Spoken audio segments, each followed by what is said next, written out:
Vasco railway पुलिसांनी बेकायदेशीरपणान रेल्वेंतल्यान सोरो व्हरतल्यांक अटक करून एक्सायज खात्याच्या स्वाधीन केला. ताचे कडेन सुमार 8,000 रुपयाचो सोरो जप्त केला.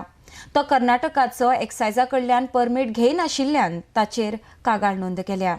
केसींतलो फुडलो तपास चालू आसा म्हूण एक्सायज खात्याच्या अधिकाऱ्यान म्हायती दिल्या. वास्कोच्यान RDX खातीर John D'Silva. Railway police personnel attached to the railway police station, Vasco, has caught one person called Sir Safraz Nathingan from Karnataka, who was carrying the liquor goods by the train without holding the excise permit, and he has been caught and brought to our excise department along with his seized goods, approximately in rupees in 8,800, and handed over to us.